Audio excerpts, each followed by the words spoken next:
School শিক্ষার্থীদের টিকাদান শুরু, প্রতিদিন 40,000-এরও লক্ষ্যমাত্রা, দ্রুতই পূর্ণ শিক্ষা কার্যক্রম চালুর আশা। ই কমার্স কেলেঙ্কারিতে 28 প্রতিষ্ঠানের নাম, শিগগিরই প্রতিবেদন, গ্রাহকের পাওনা পরিশোধের রুল। দক্ষ জনশক্তির সৎ ব্যবহারই প্রধান কাজ, বললেন রাষ্ট্রপতি, আত্মনির্ভরশীল যুব সমাজ গড়ে তোলার আহ্বান। সুন্দরবনে কড়া নজরদারি, স্বাভাবিক জীবনে ফিরে আসা জলদস্যুদের মামলা প্রত্যাহার হবে, বললেন স্বরাষ্ট্রমন্ত্রী। তৈরি পোশাকের বড় বাজার হতে পারে মধ্যপ্রাচ্যের 6 দেশ, কূটনৈতিক প্রচেষ্টার তাগিদ।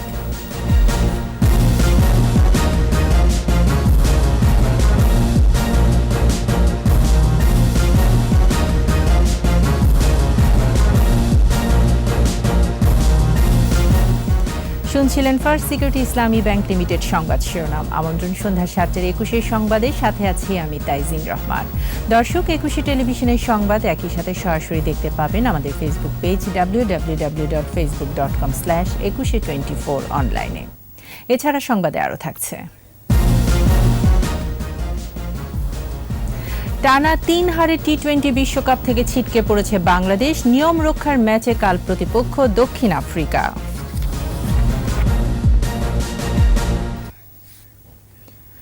জলবায়ু পরিবর্তনের বিরূপ প্রভাব মোকাবেলায় ধনী দেশগুলোর কাছে অর্থায়নের স্বীকৃতি দাবি করেছেন প্রধানমন্ত্রী শেখ হাসিনা। স্কটল্যান্ডের গ্লাসগোতে কমনওয়েলথ প্যাভিলিয়নে CVF Commonwealth high level discussion on climate prosperity partnership শীর্ষক আলোচনায় তিনি কথা বলেন। এ সময় তিনি প্যারিস চুক্তি বাস্তবায়নে সিভিএফ এবং কমনওয়েলথ দেশগুলোর যৌথ পদক্ষেপের পাশাপাশি বাস্তবসম্মত, অন্তর্ভুক্তিমূলক এবং স্থানীয়ভাবে প্রাধান্য দিয়ে সমাধান খুঁজে বের করার উপর গুরুত্ব আরোপ করেন।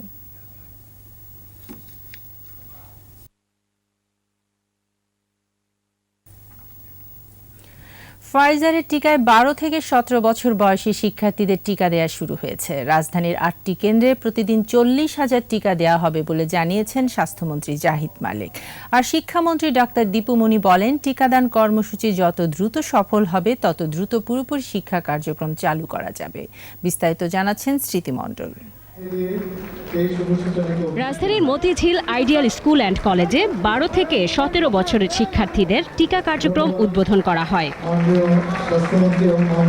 এ সময় স্বাস্থ্যমন্ত্রী জাহিদ মালিক বলেন, ফাইজারের 82 লাখ ডোজ টিকা হাতে আছে। পর্যায়ক্রমে সারা দেশে শিশুদের টিকা কার্যক্রম চলবে। ঢাকা শহরে আমরা প্রাথমিক পর্যায়ে 8টি স্কুলে আমরা টিকা দেওয়ার ব্যবস্থা করেছি। প্রত্যেক দিন আমরা বিভিন্ন কেন্দ্র থেকে টিকা দিব প্রায় 5,000 করে, অর্থাৎ ঢাকায় আমরা 40,000 টিকা প্রতিদিন আমরা দেওয়ার একটি পরিকল্পনা হাতে নিয়েছি। শিক্ষামন্ত্রী ডাক্তার দীপু মনি বলেন, স্বাস্থ্য ও শিক্ষা মন্ত্রণালয়ের সমন্বয়ে যত দ্রুত সম্ভব টিকা কর্মসূচি সফল করা হবে। টিকাদান কর্মসূচি আমাদের যত সফল হবে, যত দ্রুত সফল হবে, তত দ্রুত আমরা পুরো দমে আমাদের ক্লাসগুলো আমরা চালু করতে পারবো। শুধুমাত্র টিকা দিলেই হবে না, আমাদের প্রত্যেককে স্বাস্থ্যবিধি মেনে চলতে হবে। টিকা নেয়ার পর খুশি শিক্ষার্থীরা বলছে, পূর্ণ উদ্যমে ক্লাস সহ অন্যান্য সকল কিছুতে অংশগ্রহণ করতে পারবে তারা। যে আমরা এখন আমাদের স্কুলের নিয়মিত কার্যক্রম, পরীক্ষা ইত্যাদি সুরক্ষিতভাবে করতে। টিকা দেওয়ার পরে আমি আসলে নিজেকে অত্যন্ত লাকি ফিল করতেছি, কারণ আমি স্কুলের স্বাভাবিক কার্যক্রম চালিয়ে যেতে পারবো। টিকা নেওয়ার পর আমরা কিছুটা হয়তো সেফ, কিন্তু একেবারেই নিশ্চিত হওয়া যাচ্ছে না, বিকজ এখন আমাদেরকে স্যানিটাইজার ইউজ করতে হবে, মাস্ক পরতে হবে, এখনো স্বাস্থ্যবিধি মেনটেন করতে হবে। পরীক্ষাটা নিশ্চিন্তে দিতে পারবো। আর প্রধানমন্ত্রীকে অনেক অনেক ধন্যবাদ। অভিভাবকরাও স্বস্তি জানিয়েছেন এমন উদ্যোগে। করোনা ভ্যাকসিন নেওয়া হয়েছে, সেজন্য তারা পড়াশোনা মনোযোগ সহকারে করতে পারবে। এসএসসি পরীক্ষার আগে সব শিক্ষার্থীকে টিকার আওতায় আনা হয়তো সম্ভব হবে না, তবে চেষ্টা থাকবে বলে জানিয়েছেন দুই মন্ত্রী। স্মৃতি মণ্ডল, 21 টেলিভিশন, ঢাকা। ই কমার্স কেলেঙ্কারিতে উঠে এসেছে 28টি প্রতিষ্ঠানের নাম। 3টি গোয়েন্দা সংস্থার পৃথক প্রতিবেদনে এসব প্রতিষ্ঠানের আর্থিক কেলেঙ্কারির নানা তথ্য উপাত্ত উঠে এসেছে। বাণিজ্য মন্ত্রণালয়ের উচ্চ পর্যায়ের বৈঠক শেষে জানানো হয়, ই ভ্যালি সহ ই কমার্স প্রতিষ্ঠানের কাছে আটকে থাকা গ্রাহকের 214 কোটি টাকা শিগগিরই ফেরত দেওয়া হবে। মফিউর রহমানের রিপোর্ট।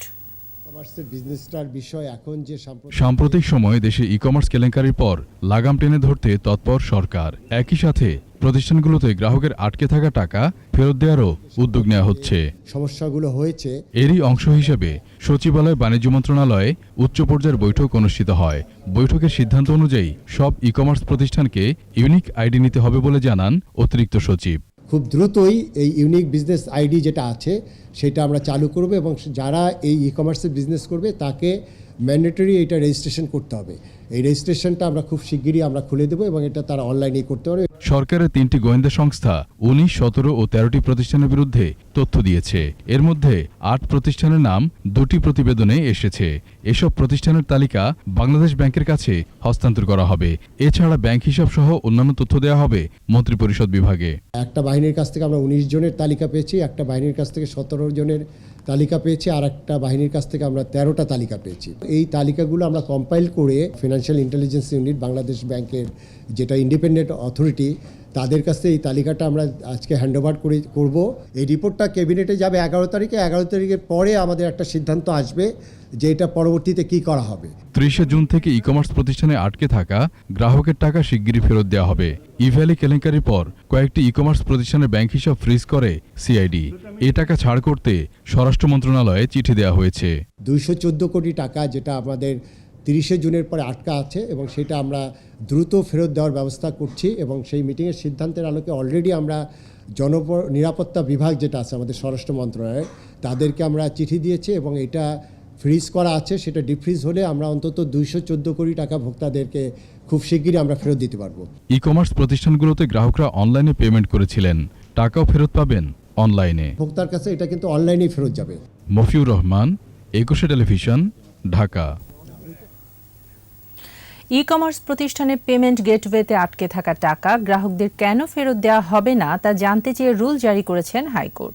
৪ সপ্তাহের মধ্যে ই ভ্যালি নগদ সহ মামলার বিবাদীদের এ জবাব দিতে বলা হয়েছে। বিচারপতি মোহাম্মদ মুজিবুর রহমান মিয়া ও বিচারপতি মোহাম্মদ কামরুল হোসেন মোল্লার বেঞ্চ এই রুল জারি করেন। ই কমার্স প্রতিষ্ঠান থেকে পণ্য কিনতে গিয়ে পেমেন্ট গেটওয়েতে আটকে থাকা টাকা গ্রাহকদের ফেরত দিতে গত ২১শে অক্টোবর হাইকোর্টে রিট দায়ের করা হয়। এর আগে আইনি নোটিশ পাঠিয়ে জবাব না পেয়ে এই রিট দায়ের করা হয়।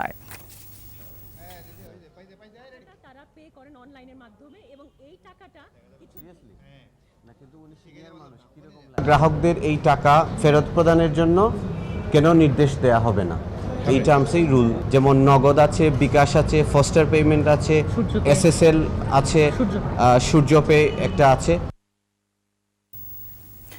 দেশের অর্থনৈতিক উন্নয়নে দক্ষ জনশক্তির সদ্ব্যবহারই প্রথম এবং প্রধান কাজ বলে মন্তব্য করেছেন রাষ্ট্রপতি মোহাম্মদ আব্দুল হামিদ। মানব সম্পদের শ্রেষ্ঠ অংশ যুব সমাজকে আত্মনির্ভরশীল করে গড়ে তুলতে সংশ্লিষ্টদের প্রতি নির্দেশ দিয়েছেন রাষ্ট্রপ্রধান। আকবর হোসেন সুমনের রিপোর্ট। দক্ষ যুব সমৃদ্ধ দেশ বঙ্গবন্ধুর বাংলাদেশ প্রতিপাদ্যে উদযাপিত হচ্ছে জাতীয় যুব দিবস। ওসমানী মিলনায়তনে বঙ্গভবন থেকে যুক্ত হয়ে দিবসের উদ্বোধন করেন রাষ্ট্রপতি মোহাম্মদ আব্দুল হামিদ। দিক নির্দেশনামূলক বক্তব্যে দেশের অর্থনৈতিক সমৃদ্ধি ও উন্নয়নে দক্ষ যুব সমাজের ভূমিকা তুলে ধরেন রাষ্ট্রপ্রধান।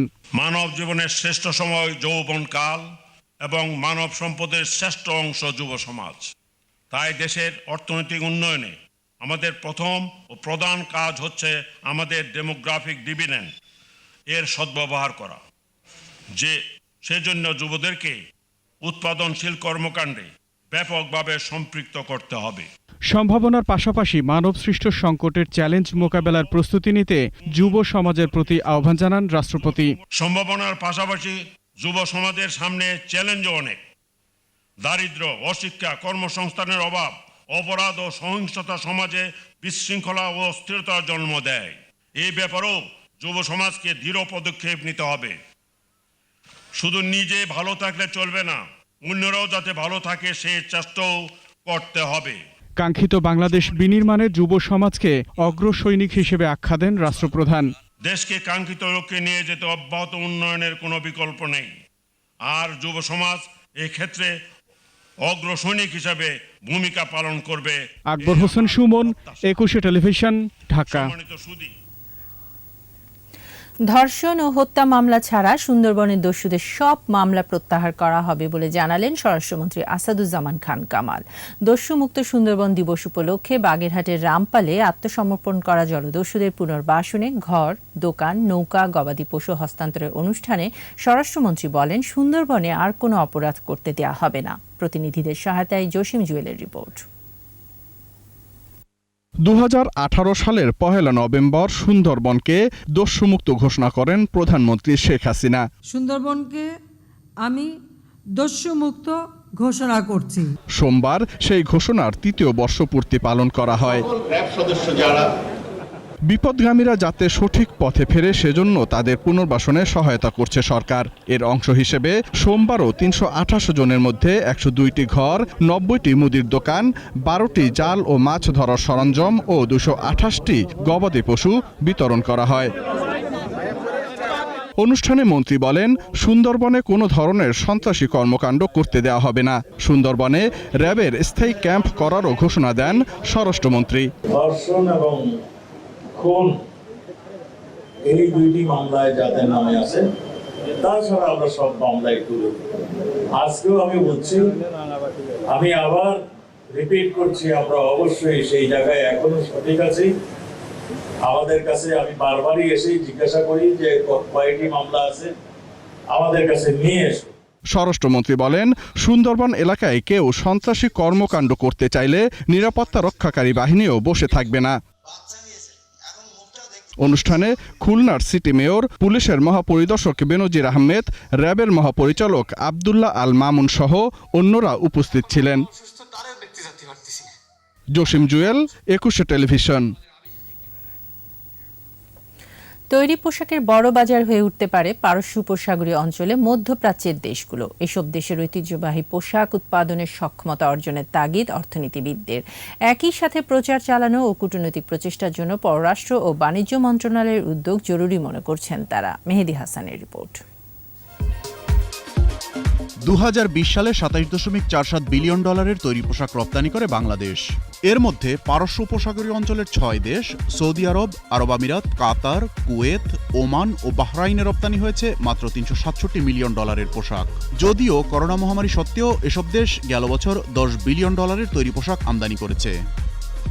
দেশের তৈরি পোশাক উৎপাদক ও রপ্তানিকারকদের সংগঠন বিজিএমইএ বলছে, যথাযথ উদ্যোগের অভাবে সম্ভাবনাময় এ বাজারটি এখনো অধরাই রয়ে গেছে। গালফে বিরাট বড় একটা মার্কেট আছে, এটা আনটাচ, আমার ধরতেই হয় না এখন। আমি যে গালফ মার্কেটে নিতে পারি, আমাদের এক্সপোর্ট অনেক বেড়ে যাবে। উপসাগরীয় দেশগুলো উচ্চমূল্যের আধুনিক পোশাকের পাশাপাশি তাদের ঐতিহ্যবাহী বিভিন্ন ধরনের তৈরি পোশাক আমদানি করে থাকে। অর্থনীতিবিদরা বলছেন, এ অঞ্চলের বাজার ধরতে এসব দেশের মানুষের রুচি ও চাহিদা বিবেচনায় পোশাক উৎপাদনে বাংলাদেশকে সক্ষমতা অর্জন করতে হবে। জিসিসি মার্কেটগুলোর একটা বড় বৈশিষ্ট্য হলো এখানে এথনিক প্রোডাক্টস এর বড় চাহিদা রয়েছে, এবং আরেকটি হলো যে এখানে যেহেতু উচ্চ আয়ের মানুষ বেশি অবস্থান করেন, সুতরাং তাদের হাই ভ্যালু প্রোডাক্টস এর এবং ব্র্যান্ডেড প্রোডাক্টস এর ডিমান্ড রয়েছে।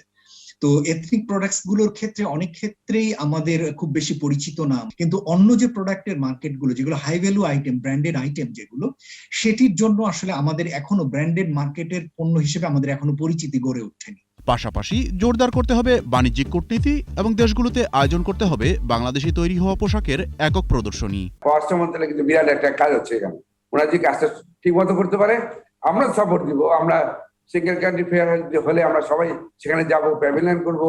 অন্তত সিলেক্টেড প্রোডাক্টস এর জন্য যদি আমরা শুল্কমুক্ত বাজার সুবিধা নিশ্চিত করতে পারি আমাদের মূল পণ্যগুলোর, তাহলেও আমাদের এই বাজারগুলোতে আমাদের প্রতিযোগিতার সক্ষমতা আরো বাড়বে। সম্প্রতি জিসিসিভুক্ত দেশগুলোতে শুল্ক ও কোটামুক্ত প্রবেশাধিকার পেতে সহযোগিতার জন্য ওমানকে আনুষ্ঠানিকভাবে অনুরোধ করেছেন পররাষ্ট্রমন্ত্রী ডক্টর এ কে আব্দুল মোমেন।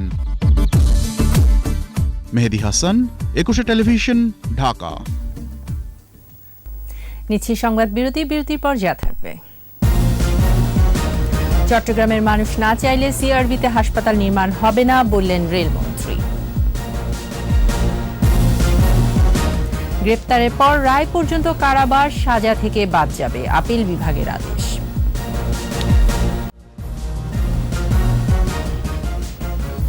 আবারও আমন্ত্রণ সন্ধ্যা 7:21 সংবাদে। বিএনপিকে ধর্মীয় উগ্রবাদ ও সাম্প্রদায়িক অপশক্তির পৃষ্ঠপোষক বলে মন্তব্য করেছেন আওয়ামী লীগ সাধারণ সম্পাদক ওবায়দুল কাদের।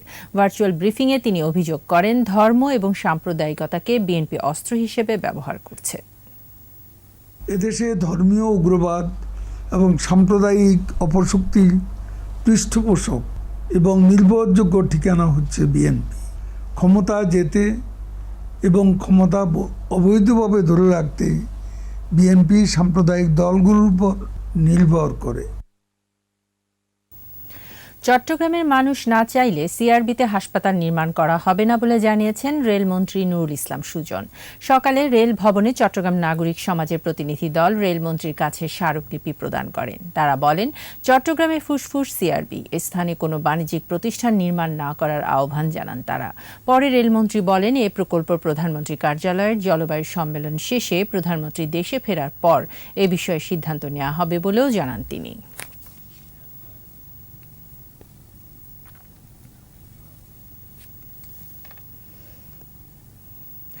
আসামির হাজতবাস কারাদণ্ড ভোগের সময় থেকে বাদ দিতে নির্দেশ দিয়েছেন আপিল বিভাগ। স্বরাষ্ট্র মন্ত্রণালয়কে এ বিষয়ে ব্যবস্থা নেওয়ার নির্দেশ দিয়েছেন আদালত। প্রধান বিচারপতি সৈয়দ মাহমুদ হোসেনের নেতৃত্বাধীন ৫ বিচারপতির আপিল বেঞ্চ এ আদেশ দেন। পরে অ্যাটর্নি জেনারেল বিশ্বজিৎ দেবনাথ বলেন, ইউনুস আলী নামে এক আসামির কারাবাস বিষয়ে আপিল বিভাগ এ আদেশ দেন। ২৬ বছর হাজত খেটেছেন ইউনুস। এক্ষেত্রে ইউনুস আলীর রায়ে ৩৫-এর ক ধারা উল্লেখ করা ছিল না। যাবজ্জীবন কারাদণ্ড ভোগ শেষ হয়ে যাওয়ায় তাকে মুক্তির নির্দেশ দিয়েছেন আদালত। যাবজ্জীবনের ক্ষেত্রে অবশ্যই তার কাস্টডি পিরিয়ডটাকে কাউন্ট করতে হবে এবং এটা ম্যান্ডেটরি। সুতরাং এইটা ওনারা বলে দিলেন এবং স্বরাষ্ট্র মন্ত্রকের কাছে আজকে এই মামলার আদেশটা পাঠাতে বললেন, যেন ওনারা এটা সব জায়গায় প্রয়োজনীয় ব্যবস্থা নিতে পারেন ও সব জেলখানায় বলতে পারেন। ডিজিটালাইজেশনের মধ্য দিয়ে গণমাধ্যম হিসেবে টেলিভিশনকে এগিয়ে নেওয়াই হবে অ্যাডকোর নতুন কমিটির প্রথম কাজ। ধানমন্ডিতে জাতির পিতা বঙ্গবন্ধু শেখ মুজিবুর রহমানের প্রতিকৃতিতে শ্রদ্ধা নিবেদন করে কমিটির নেতারা এমন প্রত্যয়ের কথা জানান। তৌহিদুর রহমানের রিপোর্ট। জাতির পিতার প্রতিকৃতিতে ফুলেল শ্রদ্ধা টেলিভিশন মালিকদের সংগঠন অ্যাসোসিয়েশন অফ টেলিভিশন ওনার্স অ্যাডকোর। ২১শে টেলিভিশনের পক্ষে ভাইস চেয়ারম্যান ও অ্যাডকোর পরিচালক আব্দুস সামাদ লাবু শ্রদ্ধা জানান। পরে অ্যাডকো সভাপতি অঞ্জন চৌধুরী টেলিভিশন চ্যানেলগুলোর আধুনিকায়ন নিয়ে কথা বলেন। আমাদের সারা বাংলাদেশে ডিজিটাইজেশন হবে, যার ফলে সরকার অনেক রাজস্ব আয় করবে, আমরা লাভবান হব এবং আমাদের কেবল অপারেটর ভাই বোন যারা আছে তারাও লাভবান হবে এবং সবশেষে দর্শকরা সুন্দর ডিজিটাইজেশনের মাধ্যমে ঝকঝকে ছবি, পরিষ্কার ছবি দেখতে পারবে। মানসম্মত অনুষ্ঠান ও সংবাদ প্রচার করে টেলিভিশনকে এগিয়ে নেওয়ার কথা জানিয়ে নতুন সভাপতি বঙ্গবন্ধু স্যাটেলাইটের মাধ্যমে টিআরপি নির্ধারণের তাগিদ দেন। বঙ্গবন্ধু স্যাটেলাইট তারাই রেটিং টিআরপি নিয়ে বা রেটিং পয়েন্ট নিয়ে কাজ করছে, টেকনিক্যাল যে বিষয়গুলো, এবং আমরা দেখেছি এটা আমাদের কাছে গ্রহণযোগ্য। অ্যাজ অ্যান অ্যাসোসিয়েশন আমরা চাই বঙ্গবন্ধু স্যাটেলাইটের মাধ্যমে টেকনিক্যাল সাপোর্টটা আমরা তাদের মাধ্যমে পাবো। কেবল দর্শক ও মালিক নয়, টেলিভিশনের কর্মীদের সার্বিক অগ্রগতি নিয়েও কাজ করবে অ্যাডকোর নতুন কমিটি। তৌহিদুর রহমান, ২১শে টেলিভিশন, ঢাকা। এবারে আমাদের বিশেষ আয়োজন আমার বাংলা।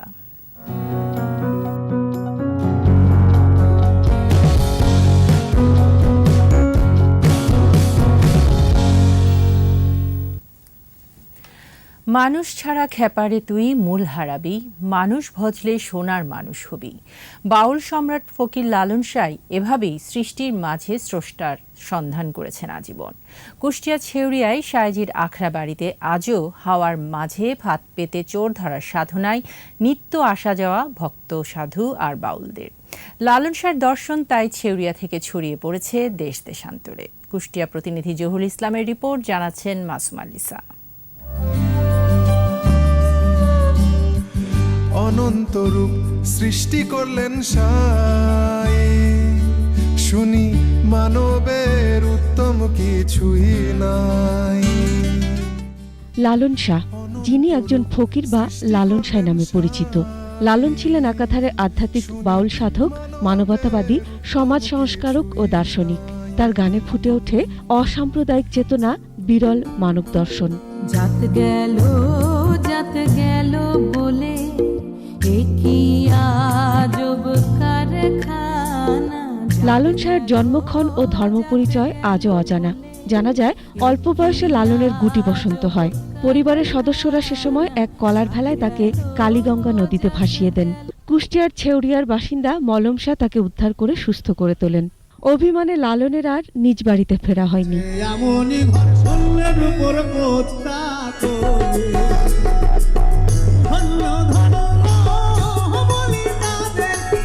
ছেউড়িয়াতেই সাধন ভজনে জীবন পার করেছেন লালন। দোল পূর্ণিমায় রাতভর শিষ্যদের নিয়ে কালীগঙ্গার তীরে গান বাজনা আর তত্ত্বকথায় মেতে উঠেছেন।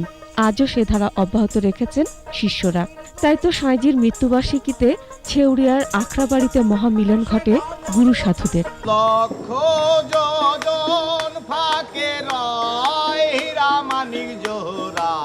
লালন গবেষকদের মতে তিনি প্রায় 2000 গান রচনা করেছেন। মানুষের মুখে মুখে ছড়িয়ে পড়ে সেসব গান। মিলন হবে কথা দিনে, মিলন হবে কথা দিনে, আমার মনের মানুষের শনে। তার দর্শনের আকর্ষণ চিরন্তন মনে করেন গবেষকরা। আন্তর্জাতিক অঙ্গনেও আজকে লালনের গ্রহণযোগ্যতা এই মানব চিন্তার কারণে এবং মানবিক চিন্তার কারণে লালন আজকে গোটা বিশ্বের কাছে খুব কৌতূহলের মানুষ এবং একজন খুব চিন্তাশীল দার্শনিক হিসেবে পরিগণিত হয়েছেন। লালন জাতপাতের ঊর্ধ্বে উঠে মানুষের জয়গান করেছেন জীবনভর। ছেউড়িয়ায় নিজ আঁকড়ায় 1890 সালের 17 অক্টোবর 116 বছর বয়সে দেহত্যাগ করেন মহাত্মা ফকির লালন শাহ। মাসুমা লিসা, 21 টেলিভিশন। নিচ্ছি সংবাদ বিরতি, যখন ফিরছি তখন থাকবে। কম খরচে দেশে হচ্ছে কিডনি প্রতিস্থাপন, সফলতার হার 96%।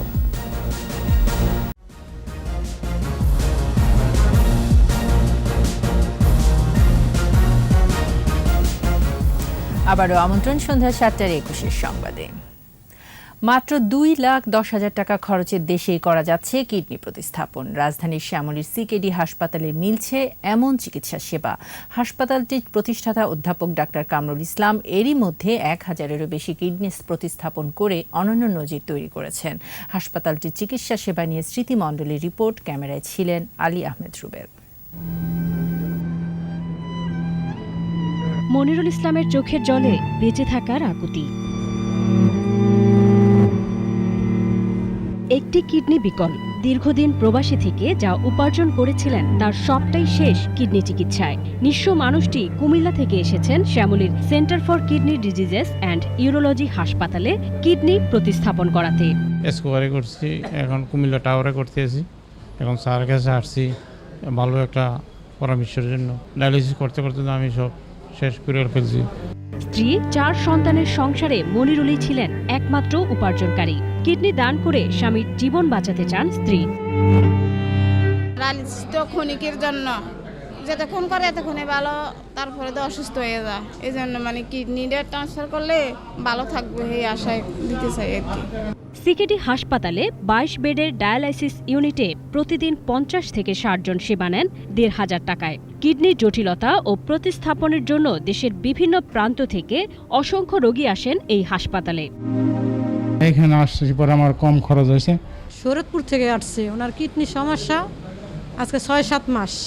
টেস্টের রিপোর্ট আমার মার সাথে আমার মিসিং হয়েছে, আমার মা দিছে। পার্শ্ববর্তী দেশ ভারতে গিয়ে কিডনি প্রতিস্থাপন করলে খরচ হয় 15 থেকে 20 লাখ টাকা। তবে ডাক্তার কামরুল ইসলামের হাসপাতালে কিডনি প্রতিস্থাপন, আইসিইউ বেড এবং ওষুধ খরচ সহ খরচ মাত্র 2,10,000 টাকা। সফলতার হার 96%। হয়তো আমার এখানে প্রতি মাসে 3.5-4 লক্ষ টাকা টেস্ট ফ্রি হচ্ছে ফর দ্য ট্রান্সপ্লান্টেশন। এটা লোড কিন্তু আমার উপরে অতটা নাই। আমি যদি একটা হাসপাতাল প্রতিষ্ঠা করি, ওইখানে আমি স্টোন করতেছি, স্টোন সার্জারি করতেছি, প্রস্টেট সার্জারি করতেছি, ক্যান্সার সার্জারি করতেছি, আর একটা সার্জারি, সেগুলো থেকে পেমেন্ট আসছে। ওই জায়গায় 2 মুঠো চাল যদি আপনি ট্রান্সপ্লান্ট পেশেন্টদের দিয়ে দেন, তার কিচ্ছু ক্ষতি হবে না। 2007 সালে হাসপাতালটি যাত্রা শুরু। এখন পর্যন্ত দেশে যত কিডনি প্রতিস্থাপন হয়েছে তার 1/3 করেছেন অধ্যাপক ডাক্তার কামরুল ইসলাম। গেল 19 অক্টোবর 1000 কিডনি প্রতিস্থাপনের মাইলফলক স্পর্শ করেছেন তিনি। এখন টার্গেট 2000-এ পৌঁছাতে হবে। আপনি একটা ভালো কাজ করবেন, ভালো লাগবে, এটা দিয়ে আপনি দ্যাট ইজ দ্য অনুপ্রেরণা আমার কাছে মনে হয়। সেই প্রেরণা দিয়েই আগায় যেতে হবে।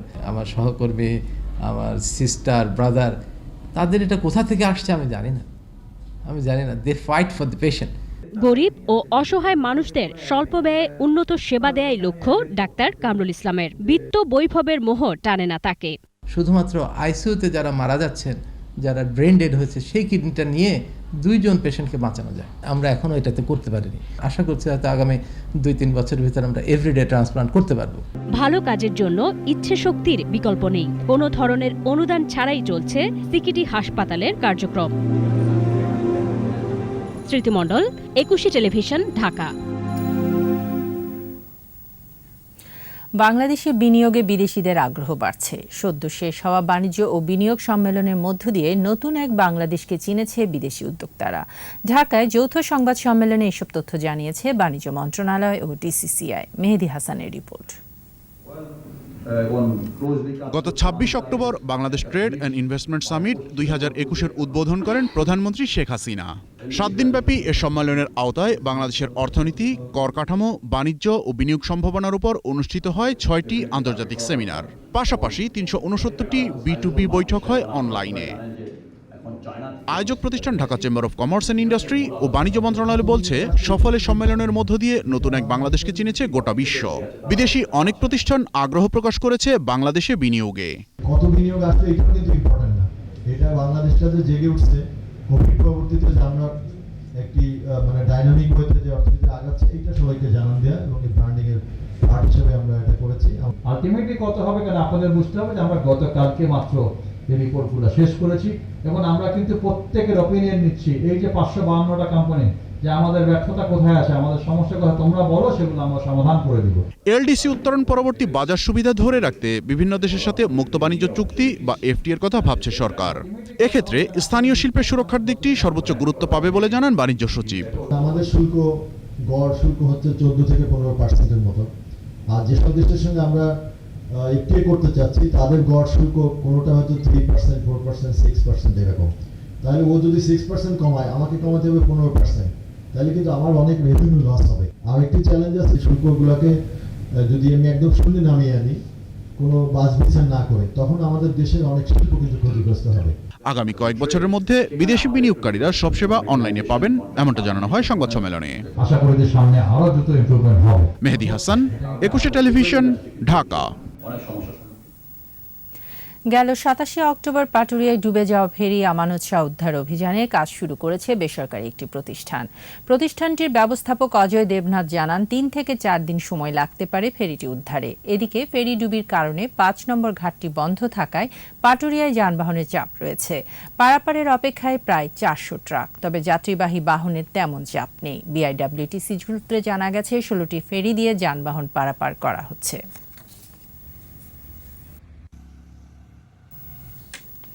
এবার সোশ্যাল ইসলামী ব্যাংক লিমিটেড বাণিজ্য সংবাদ।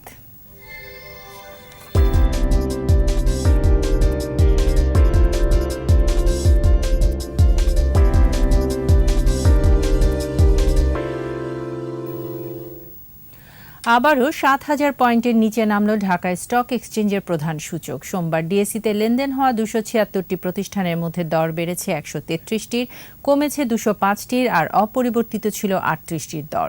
ডিএসইর প্রধান সূচক ডিএসই এক্স প্রায় 3 পয়েন্ট কমে নেমে আসে 6,998 পয়েন্টে। আর দিন শেষে ডিএসইতে লেনদেনের পরিমাণ দাঁড়ায় 1,275 কোটি 40 লাখ টাকা।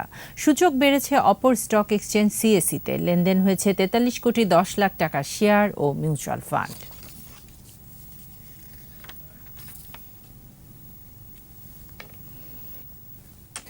আর এরই সাথে শেষ করছি সন্ধ্যা 7টার 21 সংবাদ। যাবার আগে ফার্স্ট সিকিউরিটি ইসলামী ব্যাংক লিমিটেড সংবাদ শিরোনামগুলো জানিয়ে দিচ্ছি আরও একবার।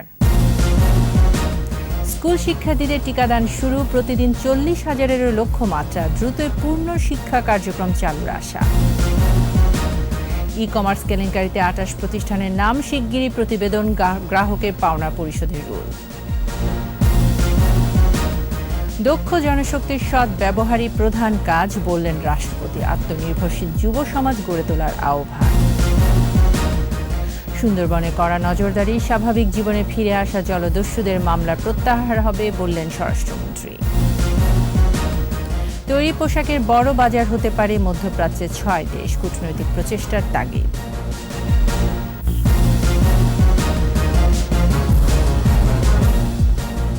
সর্বশেষ খবর জানতে ডায়াল করুন 2021 নম্বরে আর ভিজিট করুন ekushe-tv.com এই ওয়েবসাইটে। এছাড়া ফেসবুকে লগ ইন করতে পারেন facebook.com/ekushe24 অনলাইনে। পরের সংবাদ রাত 9টায় দেখার আমন্ত্রণ রইল। স্বাস্থ্যবিধি মেনে চলুন, সুস্থ থাকুন।